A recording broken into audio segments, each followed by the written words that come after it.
বন্ধুরা, রাবণ মৃত্যুর সময় নারীদের সম্পর্কে 8টি ঘৃণাসূচক কথা বলেছিলেন, যা আজকের দিনে সত্যি মনে হয়। এগুলি তিক্ত হলেও অত্যন্ত কিন্তু বাস্তব। রাবণ নারীদের সম্পর্কে যা কিছু বলেছিলেন তা আপনি আজকের সমাজেও কিন্তু অবশ্যই দেখতেও পাবেন।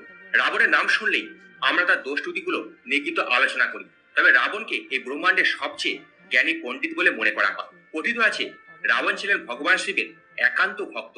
এমন কোনো দিন ছিল না যেদিন তিনি ভগবান শিবের পূজা করতেন না। কিন্তু রাবণের এক অপরাধ তাকে চিরকালের জন্য খারাপ বানিয়ে দিল। মাতা সীতাকে অপহরণ করে তাকে নিজের রানী বানানোর স্বপ্ন দেখা রাবণ হয়তো ভুলে গিয়েছিলেন যে তিনি যে সীতামাকে অপহরণ করেছেন তিনি অযোধ্যার রাজা দশরথের পুত্রবধূ। এর ফলস্বরূপ তাকে নিজের প্রাণ দিয়ে এর মূল্য চোকাতে হয়েছিল। তবে এক জ্ঞানী পণ্ডিত হওয়ার কারণে রাবণ তার মৃত্যুর সময় অনেক ভালো কথা বলেছিলেন। তার মধ্যে নারীদের 8টি দোষের কথা উল্লেখ করেছিলেন।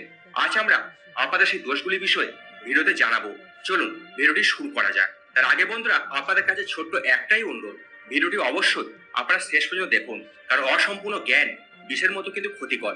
আর আপনাদের কাছে ছোট্ট একটা অনুরোধ, আপনি যদি এখনো পর্যন্ত আমাদের চ্যানেলটি সাবস্ক্রাইব করে পাশের বেল আইকনটি অল না করে থাকেন, তাহলে সাবস্ক্রাইব করে পাশের বেল আইকনটি অবশ্যই কিন্তু অল করে নেবেন। আর ভগবান শিবের আশীর্বাদ ও কৃপা লাভের জন্য কমেন্ট বক্সে অবশ্যই লিখবেন হর হর মহাদেব।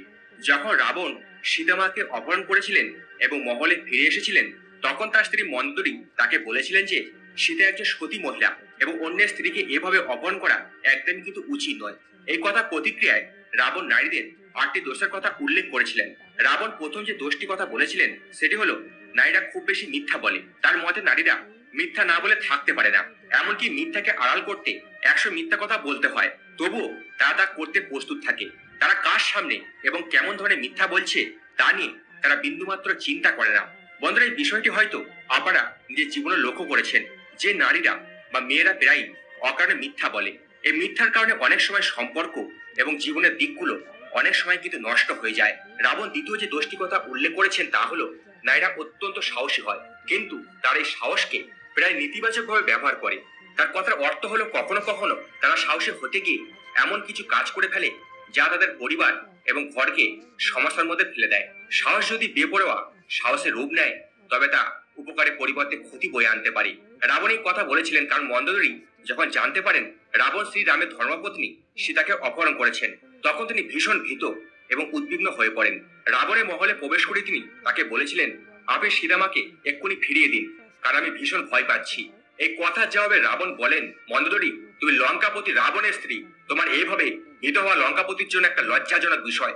মন্দোদরীর আচরণ থেকে রাবণ নারীদের সাহসিকতাকে একটি দোষ হিসেবে উল্লেখ করেছিলেন। বন্ধুরা, তৃতীয় যে দোষটি রাবণ উল্লেখ করেছিলেন তা হলো নারীদের মধ্যে সবসময় একটি অদ্ভুত ভয় কাজ করে।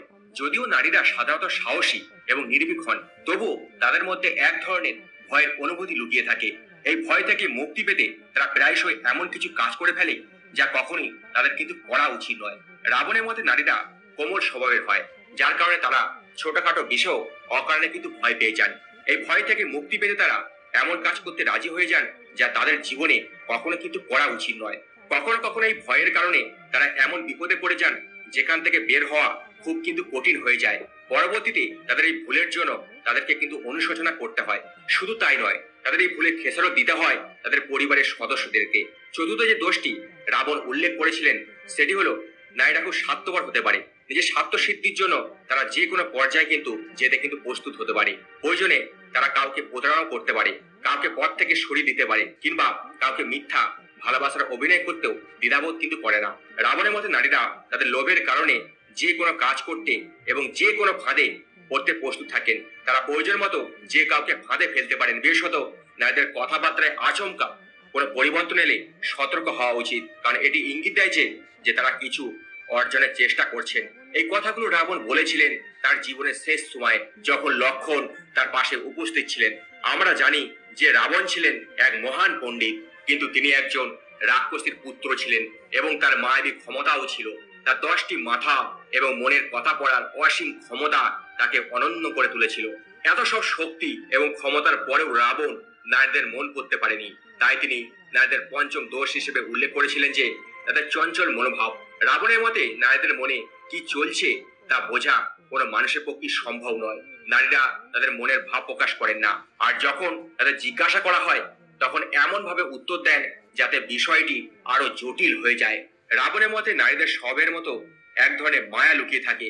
তাদের চঞ্চল স্বভাবের মাধ্যমে তারা চোখের দৃষ্টিতেই অন্যদের মন জয় করতে পারেন এবং নিজেদের মতো করে পরিচালনা করতে সক্ষম। রাবণ তার শাস্ত্রেও এই বিষয়টি উল্লেখ করেছেন এবং বলেছেন নারীদের সব দোষের মধ্যে এই দোষটি সবচেয়ে ক্ষতিকারক। তিনি সতর্ক করেছিলেন নারীদের চঞ্চলতা থেকে প্রত্যেককে সতর্ক থাকা উচিত, কারণ এই চঞ্চলতার কারণে অনেক মহাবলীদের জীবন নষ্ট হয়ে গেছে। তবু নারীদের এই অভ্যাস কখনো পরিবর্তন হয় না। তাই রাবণের মতে যতটা সম্ভব নারীদের চঞ্চলতা থেকে সমস্ত পুরুষকে দূরে থাকা উচিত। বন্ধুরা, ষষ্ঠ দোষটি রাবণ উল্লেখ করেছিলেন নারীদের পেটে কোনো কথা থাকে না। যদি আপনি পুরুষ হন তাহলে এটি আপনি ভালোভাবে বুঝবেন, আর নারীরাও জানেন যে তারা কখনই কথা পেটে গোপন রাখতে পারেন না। রাবণ তার মৃত্যুর আগে বলেছিলেন যে নারীরা কখনোই কোনো কথা নিজের মধ্যে ধরে রাখতে পারেন না। যতই ঘনিষ্ঠ আত্মীয় বা বন্ধু হোক না কেন, নারীরা কোনো না কোনো সময়ে আপনার গোপন কথা ফাঁস করে দেবে এবং সেই গোপন বিষয়টি দ্রুত আগুনের মতো ছড়িয়ে পড়বে। তাই রাবণ পরামর্শ দিয়েছিলেন নারীদের কখনোই কোনো গোপন কথা বলা উচিত নয়। কিন্তু যদি আপনি তা করেন তাহলে ধরে নিন আপনি নিজের জন্য সমস্যা নিজেই তৈরি করলেন। কোনো না কোনো সময়ে আপনার গোপন কথা প্রকাশ পাবে এবং তখন আপনার বড় ক্ষতি পর্যন্ত হতে পারে। রাবণের মতে নারীদের সপ্তম দোষ হলো তাদের মধ্যে যথেষ্ট বুদ্ধি নেই। তারা কোনো বিষয় নিয়ে গভীরভাবে চিন্তা করেন না এবং শোনা কথাকে সত্য বলে ধরে নেয়। রাবণ এই কথাটি বলেছিলেন কারণ তার স্ত্রী মন্দোদরী কখনোই তার কথা মানতেন না। মন্দোদরী সবসময় রাবণের মতের বিরুদ্ধে অবস্থান নিতেন। এই কারণে রাবণ বলেছিলেন যে নারীরা সহজেই অন্য কারো প্রলোভনে পড়ে যান এবং কোনো কিছু না শুনে, না বুঝে, না দেখে কোনো বিষয়কে সত্যি বলে বিশ্বাস করেন। এরপর তারা এমন কিছু কাজ করে বসেন যা তাদের নিজেদের এবং তাদের পরিবারের জন্য বিপদের কারণ হয়ে দাঁড়ায়। এই সমস্ত কারণে নারীরা কখনো কখনো নিজেদের ঘরে ধ্বংস ডেকে আনেন। তারপর তারা তাদের ভুলের জন্য গভীর অনুশোচনা করেন। রাবণের মতে এই দোষের কারণেই নারীরা সিদ্ধান্ত নেওয়ার ক্ষেত্রে অনেক সময় বিচক্ষণতার অভাব দেখান। তিনি বলেছিলেন যে নারীরা সচেতন বা বুদ্ধিদীপ্ত হয় না। এখন আসি নারীদের অষ্টম এবং শেষ দোষ। রাবণের মতে নারীদের মধ্যে অশুদ্ধতা বিদ্যমান। তিনি বলেছিলেন যে নারীরা কতই না সোনার গহনা, হীরার অলংকার পরে নিজেদের সাজিয়ে তুলুক না কেন, তবুও তারা অশুদ্ধই থাকেন। রাবণের মতে মহিলারা পরিষ্কার পরিচ্ছন্নতার দিকে খুব কম মনোযোগ দেন, আর এই কারণেই তিনি তাদের অশুদ্ধ বলেছেন। বন্ধুরা, যদিও নারীদের মধ্যে অনেক ভালো গুণ রয়েছে, তবে এই 8টি দোষ ছিল যা রাবণ উল্লেখ করেছেন।